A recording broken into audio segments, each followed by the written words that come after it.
Hello everybody, my name's Wolf. If this is your first time here, this is where I explain the crazy, over-the-top world of Warhammer 40,000 that nerds like me love so much. In this particular series, we're looking at the combat patrol boxes and what to do with them. So, settle in, grab a drink, and prepare for a Noob-Splaining session.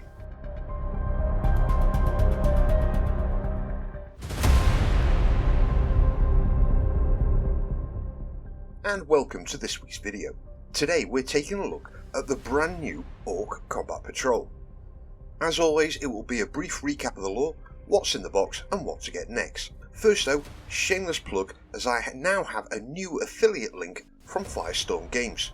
So not only can you get your combat patrols with money off, but I also get a little commission on it. So buy yourself some models and give me a tip at the same time. And that is without a certain video upload channel taking a large percentage of it.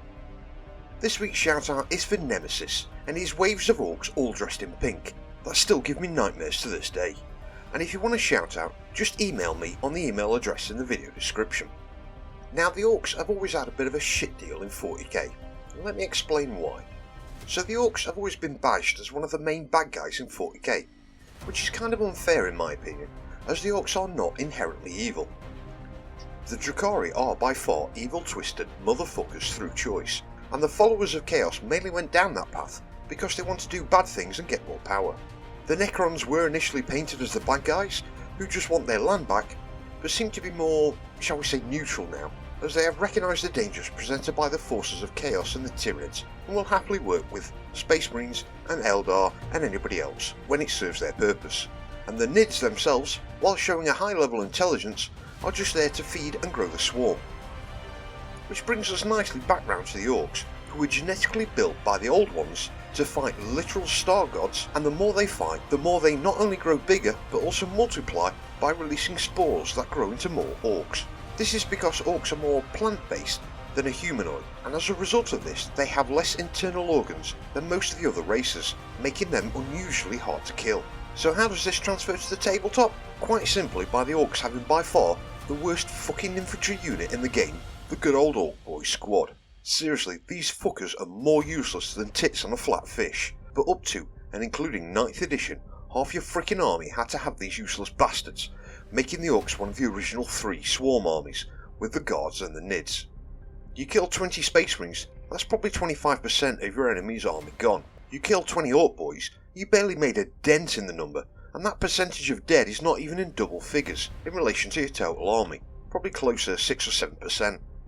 That's because the Orks are by far the most numerous of all the species in the galaxy, so genociding a few million in a single campaign of Dawn of War 2 won't even put a dent in their numbers. No, really, they are the most numerous. People say there are billions of Nids. So fucking what? As other YouTubers have proved, the Guard is in the trillions, and the Orks probably outnumber them at least 10 to 1. The only reason they haven't got their shit together and gotten around to taking over everywhere is if they go too long without a fight, they will fight each other. And when I say too long, sometimes that's measured in days, other times that's measured in minutes. So because of them being so numerous, Games Workshop has often used them as the whipping boy for whichever is the faction or storyline this week, along with showing off this week's new fucking Primaris Lieutenant model. This has in turn resulted in the Orks also being depicted as the comic relief of the setting, and a lot of Ork players, knowing full well half their army couldn't hit a barn door at 10 paces with a shotgun, also leaned into this. Most Ork players play the game just to have a fucking laugh, and if they happen to win, so be it, especially when you're not sure if some of your more interesting guns will kill the enemy, your own troops, or both at the same time. Then 10th edition came along, and none of the factions were forced to take those shit choices from the basic infantry troop selection. The Eldar players figured this out first, but that's for years we wanted to get rid of Guardians and Avengers. But now the Ork players are starting to figure this out as well, as once you get past the basic Ork Boys and look at the rest of the Ork Codex, you realise they hit like a runaway freight train in melee, and when it comes to sending ammunition at the enemy at lethal velocities, the Orks are massively underrated by most players, as previously they couldn't put much of the good stuff on the table. Now you can build an army of purely the good stuff. Pre-10th, I would have no worries placing my army in front of Orks and board wiping them in 3 to 4 turns. Post-10th, if an Ork player is not putting Ork Boys on the table during settle, I start to sweat, as I know I'm about to get my fucking teeth kicked in, and then those teeth being stolen. In fairness, Games Workshop did make the Orks hilarious on purpose. I mean, they had to make them hilarious, because their basic troops have got fuck all else going for them. In case you didn't know, the Orks use their teeth as currency, as they grow back really quickly, but also once removed, will disintegrate in a short amount of time, so as to keep their economy not suffering from inflation. Also, the Ork version of a sergeant or a squad leader is called a knob. And no, I don't mean that kind of knob, you dirty-minded bastards. The original meaning of the word is referring to people who have a higher social class than you do. As in, look at those knobs who live in the big house over there. And it's a derogative version of snob. However, I can state confidently, as a fact, that if every time I point out that every Ork squad is led by a knob, and you snigger when I say the word knob, then you are as immature as me. The other thing I need to point out is the Orks in Warhammer 40k are the only race in any faction of any setting that I can think of that have actually devolved. If you know of another one, please mention it in the comments. But the original Orks were called Orks and were 25 foot tall and wore power armor. Their role in the War of Heaven was to fuck up the Catan, who were the literal star gods that led the Necrons. Meanwhile, the Eldar were powerful psykers whose job was to fuck up the Necrons, as the Necrons have a bit of a weakness to psychic blasts. Once the war in heaven was over, and the Orks had nothing to fight, leaving the Eldar to win by default, the Orks devolved down into the Orks, and there is real life evidence for this. Right, so pull up a sandbag, it's time for a history lesson. So everybody who's worth their salt in a fantasy or sci-fi setting knows that a dragon's favourite meal is deep-fried unicorn. So to ensure that they stayed very unfried, the unicorns had to be very swift and agile, so as to avoid all the dragons, until St. George killed the last of the dragons. As they were no longer under threat of being eaten, they did what any good Brit would do, and retired to somewhere hot, like South Africa, which was a fucking mistake as we're British, and we can't deal with hot weather for long periods of time. As a result of all the hot weather, and the fact that they are now retired, they all got fat and their skin turned all leathery and grey from too much exposure to the sun. And if you think I'm lying, I mean look at any British expat living in the Florida Keys or Australia. Anyway, at some point they changed their name from unicorns to rhinos, presumably as the result of a failed copyright claim. Wait a fucking minute, Victor! Was that a Chapter House reference? Because that was fucking genius. And there's all the evidence you need to prove that unicorns are not only British, but they've now become rhinoceroses. Right, so let's take a look at what's in the box. For a start, absolutely no normal Ork boys, so that's a fucking good start in my opinion.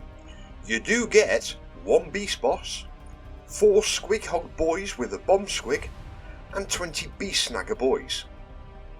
In case you were wondering, Beast Snaggers are the guys at the end of the night in your local bar taking home whoever hasn't been taken home yet. Wait a fucking minute, Victor! Have you been drinking in the Prince Charles again? I told you to stick to the white gates, they have better beer. And clientele. Anyway, so if you can't guess roughly what I'm going to say next, you clearly need to watch more of my Combat Patrol videos. So the Beast Boss is your army leader, and as the name implies, is a beast in melee. Goddamn Games Workshop, you really fucked me over with that Kroot box. Anyway, with a fairly healthy toughness of 5, along with 5 wounds, a 4+ save and a 5+ invulnerable, he's pretty fucking tough for a Combat Patrol level leader. He also has a choice of obscene 4 attacks with a massive strength 10 using his claw, or he can go for 6 attacks at strength 6 with his chopper. Both have anti-monster 4+ and anti-vehicle 4+ keywords, so big nasty vehicle or unit, use the claw, lots of vehicles like jetbacks or infantry, use the chopper. He does have some range, but it's so meh I'm not even going to talk about it. Obviously embed him in the Snagger boys, as this means he gives them all +1 to hit rolls and melee. Also, when he charges, his weapons get devastating wounds.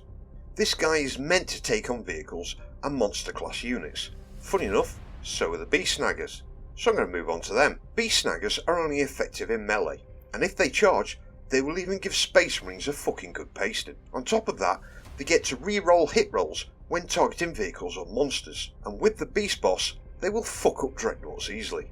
Yes, they're going to take some hits and losses on their way to the fight, but they're orcs, they can afford that. Now, the Squig Hog boys are your rapid attack guys, who are meant to zoom around the battlefield using their high 10-inch move and tie up the enemy's big guns in melee, leaving the beast snaggers free to charge the big stuff unmolested, or mostly anyway. Remember, these are orcs, they are not the toughest army out there, compared to the lore, so you will take some losses, so try to use the terrain and the Squig Hogs as a distraction while you're moving the Snagger boys into melee. And I know I said this 1,000 times and I'm going to say it again, don't fuck around though and get them into melee as quickly as you can, because if you're up against one of the more shooty pew pew armies, you risk getting shredded before you can start doing any meaningful damage.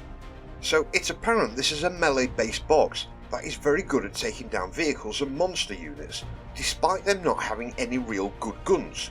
So that's the next thing to add. No orc army can call themselves an orc army without a metric fuckton of big shooters on the table, and now you don't need to fill half your army with the shitty orc boys, so you can go to town on the options of what to add next. So, where to start? I would recommend Ghazghkull, as he is almost Primarch levels of death dealing destruction and devastation, and plus look at it, it's one hell of a fucking model. I'm seriously tempted of buying this just so I can paint it. I'll never play orcs, but my god that would look good on sat on my shelf, collecting dust. Just like most of my other models. Anyway, after that you could pretty much go into any Games Workshop store, your local store, hint hint, use my affiliate link, or however you buy your models, and just pick the stuff with cool looking big guns, because chances are they're going to do some fucking damage. But some units I would suggest are as follows, and in no particular order: looters, tank busters, commandos, knobs and mega armour, if you're sniggered you're immature like me, battle wagons, killer cans, death dreads, gorkanauts, morkanauts, and a stomper or two with its massive toughness 14 and 30 wounds. That thing ain't going down anytime soon, so fuck it, put 2 on the table. They also have a few light vehicles like the copters, bikes, trikes and the trucks, but they're a bit meh for me. However, if you do want some fast attack with some guns on it, then go for any of those units.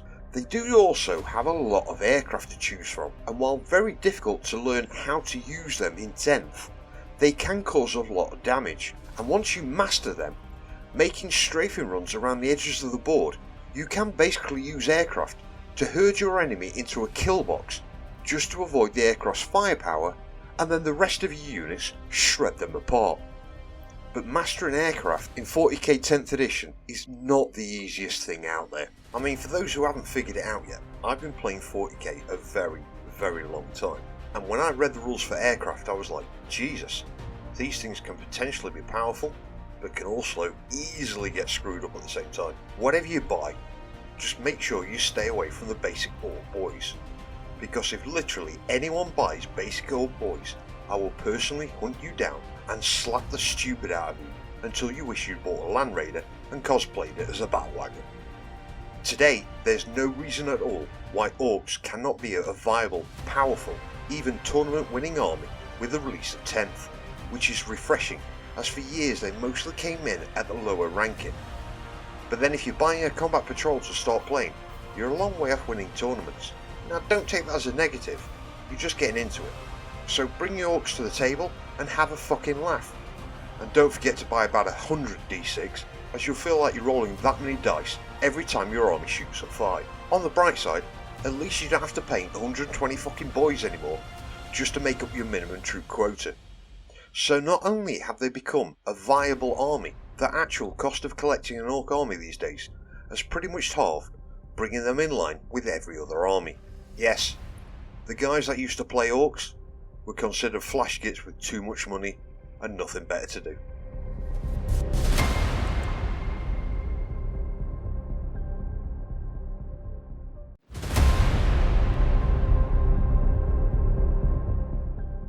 And there we have it folks, that brings us to the end of another video. If you've made it this far, thank you very much. If you would like a shout out in one of my videos, then just email me on the email address in the description. Also, please check out my links for Baron of Dice and Element Games, and if you really want, you can buy me a coffee. In the meantime, please like, subscribe and share this video with someone who could do with some noob-splaining in their life.